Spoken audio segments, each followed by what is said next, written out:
இன்று தமிழகத்தில் சென்னையில் மிகவும் பரபரப்பாக போய் கொண்டிருப்பது என்னன்னா 24 வயது இளைஞர் விக்னேஷ் அவர்கள் பாலாஜி என்கிற ஒரு டாக்டரை வந்துட்டு கத்தியால குத்திருக்கிறாரு. அதனுடைய முழு தகவலையும் அந்த தவறுகள் யார் மீது இருக்கிறது என்பதையும் முழு தொகுப்பாக பார்ப்போம். இது தொடக்கத்திலிருந்து பார்க்கும் பொழுது அரசு மீதும் மருத்துவர் மீதும் அந்த இளைஞர் மீதும், அதாவது பாதிக்கப்பட்ட அந்த நோயாளியினுடைய கூட வந்த அட்டெண்டர் அப்படின்னு சொல்லக்கூடிய தன்னுடைய நோயாளி வந்து அம்மா, அவருடைய மகன் தான் இந்த வேலையை செஞ்சிருக்கிறாரு. ஸோ இந்த 3 பேர் மீதுமே குற்றம் இருக்கிறது. அது என்னன்றது முழுமையாக இந்த தொகுப்பில் நம்ம பார்ப்போம். ஒரு 24 வயது இளைஞர், அவருடைய தாயாருக்கு வந்து கேன்சரால் பாதிக்கப்பட்டிருக்கிறாங்க. ஸோ அவங்க பாதிக்கப்பட்டிருக்கும் பட்சத்தில் இப்போ சவிதா ஹாஸ்பிட்டலில் லாஸ்ட்டாக போயிட்டு சிகிச்சை பார்த்துருக்குறாங்க. அந்த இடத்துல என்ன மென்ஷன் பண்ணியிருக்கிறாங்கன்னா, அங்கே இருக்கக்கூடிய டாக்டர்கள் இந்த மாதிரி உங்கள் அம்மாவுக்கு வந்து இந்த நுரையீரல் கேன்சர் வந்து அதிக அளவு பாதிக்கப்பட்டிருக்கிறது.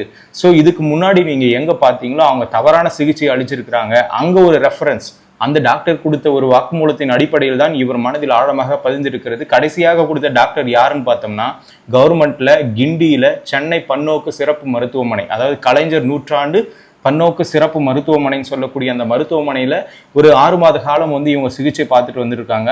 அதாவது கேன்சருக்கு எதிராக கீமோதெரப்பி என்று சொல்லக்கூடிய, அதாவது எதிர் சக்தியை உருவாக்கக்கூடியது அது. அதாவது கேன்சர் ஏற்பட்டால் நார்மலா ஒரு செல் வந்து 2 செல்லாக, பிறகு அந்த 2 செல் கொஞ்சம் பலமாக அடைந்து கொஞ்சம் கொஞ்சமாக வளர்ச்சி அடையக்கூடிய செல்கள், இந்த கேன்சர் பாதிக்கப்பட்ட பின்பு அந்த செல்கள் வேகமாக வளர ஆரம்பித்து விட்டு, அதனால தான் அந்த கேன்சர் ஏற்பட்ட இடத்திலும் ஒரு வீக்கமாக தெரிய வரும். ஸோ செல்கள் மிக அதிவேகமாக வளர்ச்சி அடைகிறது. ஸோ இந்த கேன்சரை கட்டுப்படுத்துவதற்காக எதிர்சக்தியாக உண்டாக்கக்கூடியது அந்த கீமோதெரப்பி.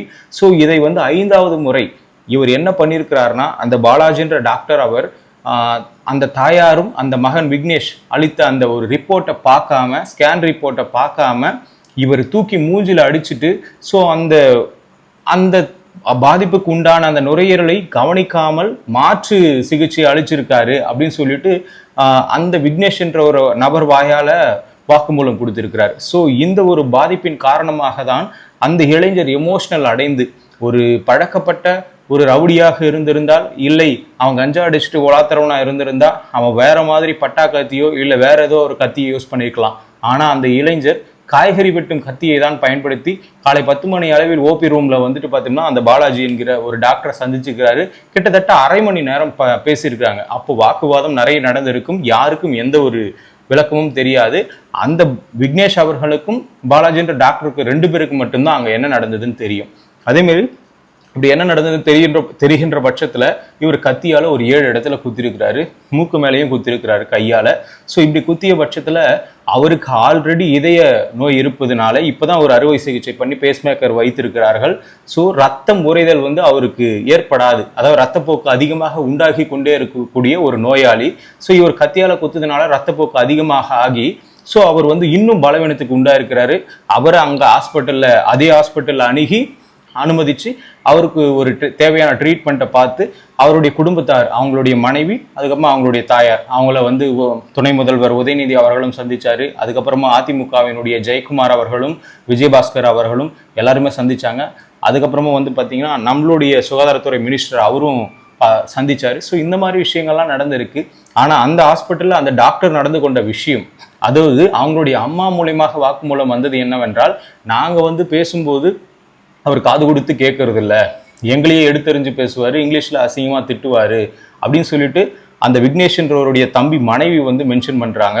அதே மாதிரி அவங்களுடைய தாயாரும் மென்ஷன் பண்ணுறாங்க, எங்களோட ஸ்கேன் ரிப்போர்ட்டை பார்த்துருந்தா எனக்கான அந்த நுரையீரல் வந்து இந்த ஸ்டேஜ் கடந்திருக்காது, அதுக்கு முன்னாடியே தடுத்துருக்கலாம். ஸோ அந்த ஒரு வழியில தான், வேதனையில தான் இந்த பையன் வந்துட்டு, என்னுடைய பையன் வந்து விக்னேஷ் வந்து இந்த ஒரு வேலையை செஞ்சுட்டான், அவன் பண்ணது தப்பு தான் அப்படின்னு சொல்லிட்டு அந்த தாயாரும் சொல்கிறாங்க.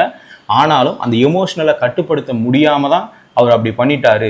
உண்மையில் அவருடைய நடவடிக்கையில் கேட்டு அங்க இருக்கக்கூடிய அக்கம் பக்கம் விசாரிக்கும் போது அவர்கள் என்ன சொல்றாருன்னா, அந்த குடும்பத்தாரிடம் விசாரிக்கும் போதும் அதே தான் சொல்றாங்க. மிஞ்சி போனா அவர் எந்த ஒரு ரவுடித்தனத்திலும் ஈடுபட்டதும் இல்லை, கெட்ட விஷயத்திலும் ஈடுபட்டது இல்லை. தன்னுடைய அம்மாவை கவனிப்பதற்காகவே முழுமையாக அதற்காக மட்டுமே இருந்திருக்கிறார். வேலைக்கும் போனதில்லை. அவருடைய 2வது தம்பி என்ன செய்யறாருன்னா, இந்த தெருநாய்களுக்கெல்லாம் அடிப்பட்ட அந்த ரெஸ்கியூ அந்த மாதிரி ஒரு வேலையை செஞ்சுட்டு இருக்காரு. ஸோ இப்பேற்பட்ட குடும்பமாக இருக்கிறது.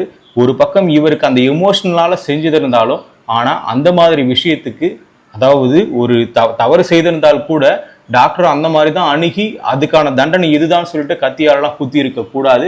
அது மிகப்பெரிய ஒரு கண்டிக்கத்தக்க விஷயம். அதே மாதிரி டாக்டரும் வந்து பார்த்தீங்கன்னா நோயாளிகிட்ட எப்படி பேசணுமோ அப்படிதான் பேசி இருக்கணும். புரியுது, மருத்துவருக்கு வந்து மிகப்பெரிய ஒரு வழிகள் இருக்கும்.